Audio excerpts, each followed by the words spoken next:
아니 그 사실 이제 감독님도 축구 선수 생활을 좀 하셨죠? 삼류 선수 했습니다. 아예 아니죠. 예, 말씀. 제가 알고 있기로는 37경기에서 7득점인가. 이게 86년에 프로팀에 입단해서 한 4년 정도.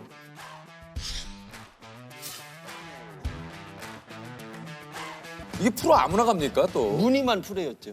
에이 4년을 했잖아요. 4년을 했잖아요. 아니 그건 그런데요. 삼류 선수였어요. 어디 가서 제가 이렇게 선수 생활한 걸 돌아보면 축구에서 소리를 여지껏 제 입으로 해본 적이 없어요. 아니 근데 감독님은 삼류 선수라고 얘기를 하시지만 왼발을 잘 쓰고 싶어서 오른발을 안 쓰려고 일부러 오른발 축구에 앞정을 꽂고 연습을. 그건 맞습니다. 제가 그래서 앞정에 한 2번 찔려본 경험이 있어요. 무의식 중에 이제 앞정을 어디다 넣어요? 여기 있잖아요. 예예예. 여기다 앞정을 거꾸로 꼽으면 아 공을 뒤로 찰 수 없으니까. 그렇죠. 거기로 만약에 무의식 중에 타면 그냥 앞정이 찌르잖아요. 그러니까 여기를 안 쓰기 위해서. 그렇죠. 그 효과를 좀 어유 보셨어요. 저는 봤죠. 그래서 흥민이 같은 경우는 운동한다고 시작하면서 발 씻을 때도 왼발부터, 양말 신을 때도 왼발부터, 바지나 옷 입을 때도 왼발부터, 신발 신을 때도 왼발, 운동장에 딱 들어가서 볼 터치할 때도 왼발부터. 그다음에 이제 슈팅 연습이나 이런 거 할 때는 1.5배 정도 횟수를 더 줬죠, 왼발에. 그러니까 어쨌든 이것은 양발을 자유자재로 쓰게 하기 그렇죠. 위한. 예. 왼발로 바로 어떤 행위를 해야 되는 상황인데 오른발로 접어서 한다. 시간이 걸려. 이건 시간도 뺏기고 상대가 벌써 다 대응을 할 수 있잖아요. 아니 근데 좀 너무 이게 본인 스스로에게도 나는 삼류다라고 예, 얘기를 하실 삼류 정도로 맞습니다. 너무 엄격한 거 아닙니까? 이런 노력을 한 선수가 삼류라고요?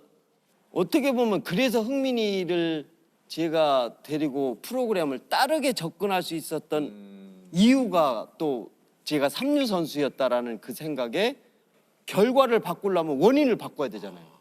제가 했던 대로의 프로그램을 가지고 접근하면 저 같은 선수밖에 안 될 거 아니에요. 그러니까 지금 그 팬들이 말씀하시는 흥민이 존.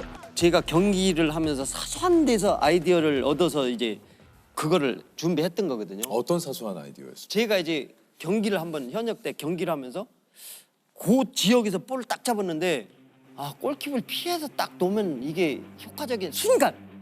그래서 툭 왼발로 감아놨는데 그 이렇게 골대 맞는 경험을 제가 했어요. 근데 그 기억을 못 잊겠는 거예요. 그런 생각을 하다 보니까 아 그래 이 골킥을 피해서 볼이 나갔다가 골대 안으로 들어오는 거를 훈련하면 되겠다라는 아이디어로 많은 시간 이 연습을 한 거죠? 예.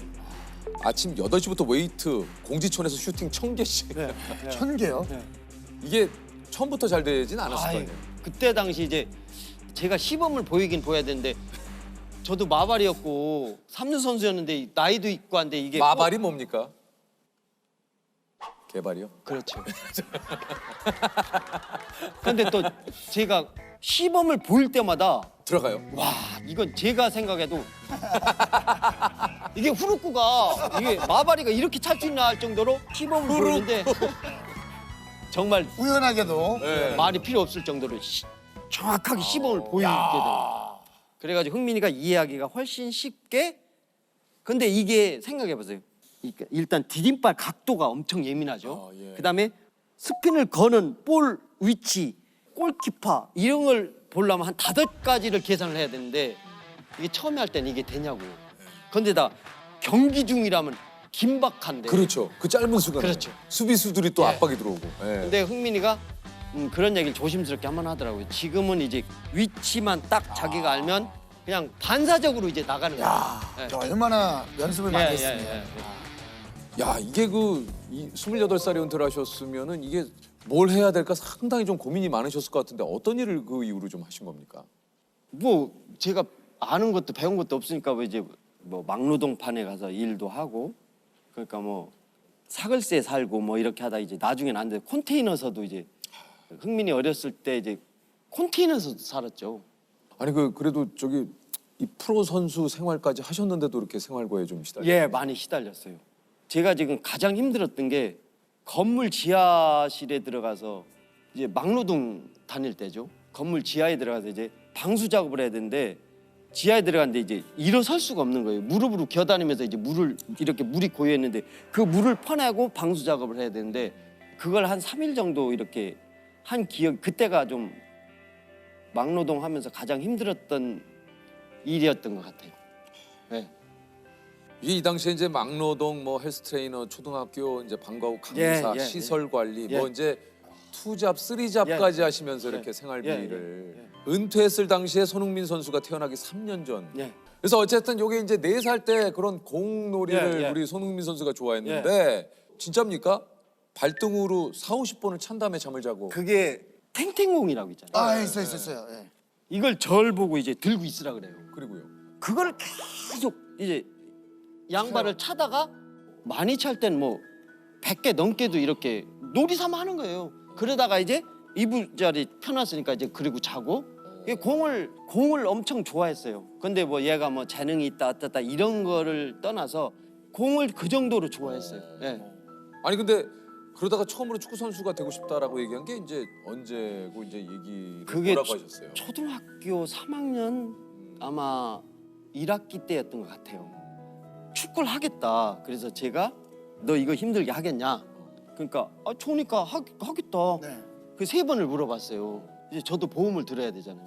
어린애지만 확실하게. 예, 어느 날 힘들다거나 하면은 보험 증서를 보여줘야 되잖아요. 너 이렇게 나하고 약속하지 않았냐?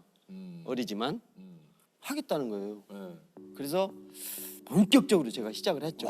그 약속을 3번 얘기하고 확실하게 듣고 예, 그럼 한번 이제 제대로 한번 내가 가르쳐 보겠다. 예.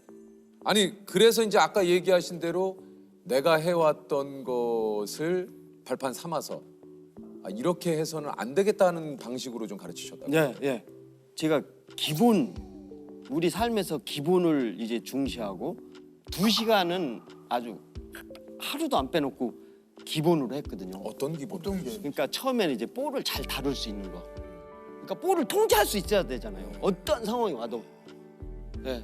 그러니까 발 안쪽, 바깥쪽, 발등, 무릎, 가슴, 헤딩. 그다음에 이제 키 2배 이상 올려놓고 딱 떨어지는 볼 가슴 이상 안 트게 컨트롤해서 다시 하나 둘 셋.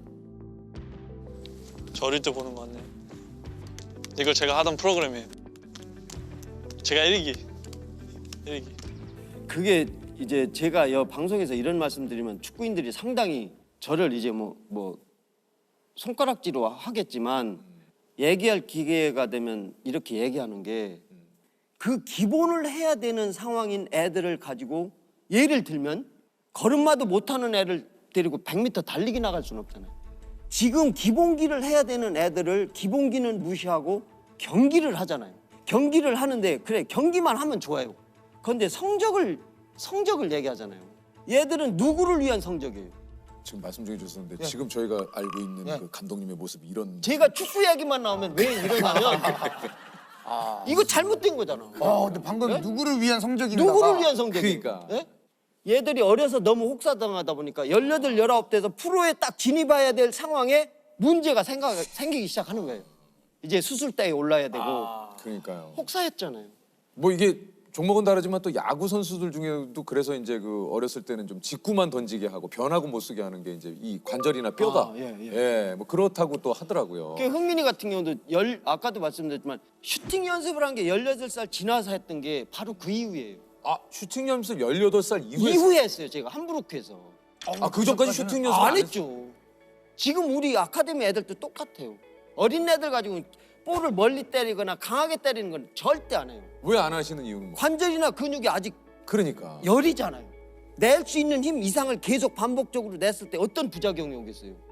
축구를 처음 시작하는 부모님들한테 드리고 싶은 말씀이 그거예요. 그 얘기를 좀 해보세요. 좀 제가 똑똑한 척 해도 돼요? 당연하죠. 그럼요. 뭐 허락 맡으시는 스타일 아니신 것 같은데. 임무원려 필유근우라고. 멀리 보지 않으면 가까이 근심이 있다. 내 자식이 축구를 하는데 멀리 봐야죠. 인무원려 원려 원려? 그 안중근 의사가 이토 히로부미 그 하시고 네. 그 교도소에 계실 때 임무원려 난 성대업 그거는 성난 사람이 멀리 보지 않으면 큰 일을 이룰 수 없다. 제가 처음에 말씀드린 거는 멀리 보지 않으면 가까이 근심이 있다. 회복 운동하는 날이었는데 제가 볼 리프팅을 한 20분 동안 했어요. 제가 항상 하던 프로그램을. 근데 선수들 이제 다 훈련 끝나고 몇 명 남아가지고 얘기하다가 제가 이제 리프팅 딱 시작하니까 거기서 그냥 20분 동안 서서 구경하다가 제가 들어가니까 같이 들어가더라고요. 그리고 막 박수 치고 막. 네.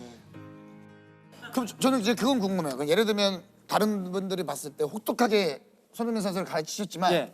훈련이 끝나면 좀 다정한 아빠로 돌아가시는 그때는 흥민이는 사실 제 무릎에서 잘했어요. 운동 끝나면 그 정도로 그냥 예, 귀하게. 예. 훈련장에 있어서는 되게 엄격한 선생님이었고 훈련장 밖에서는 이제 되게 많이 아빠랑 장난도 많이 치고 아빠가 되게 많이 좋아.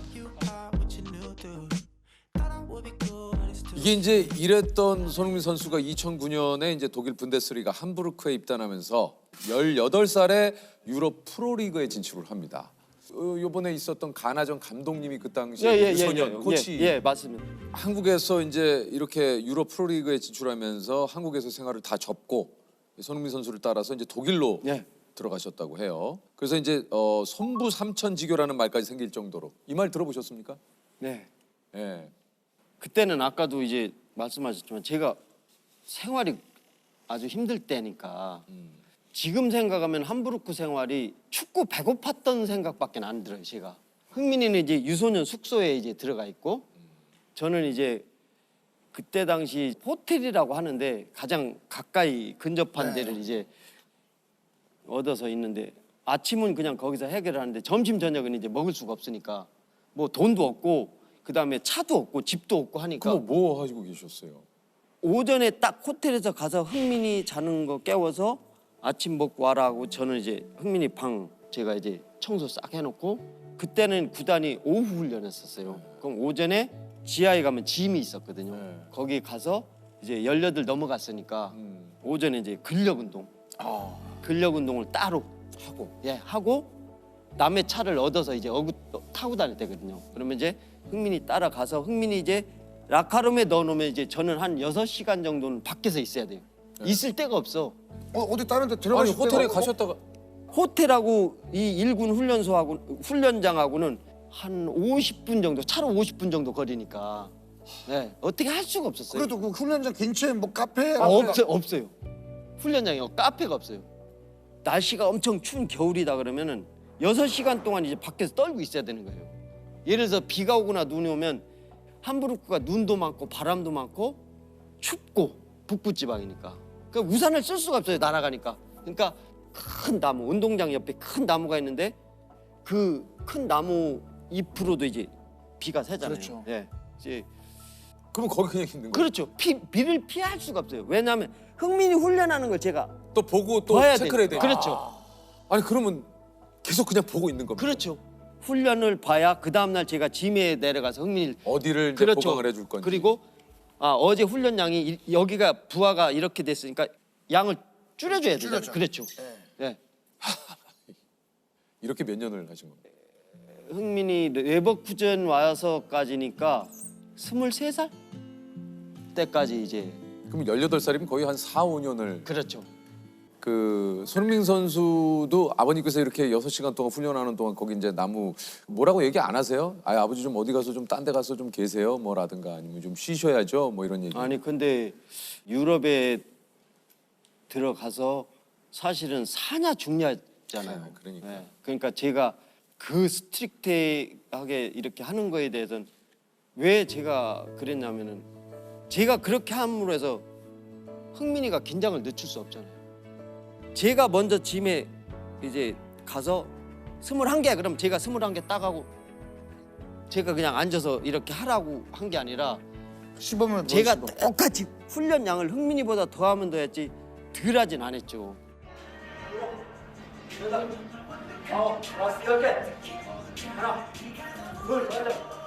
아들의 개인 훈련 때문 사소한 것 하나도 아버진 대충 넘기는 법이 없습니다.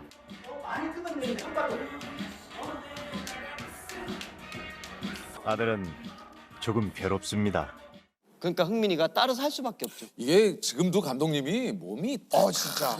이 진짜 어. 감독님이 다 근육이에요. 그리고 이게. 지금도 그래도 식스팩 가까이 있지 않으십니까?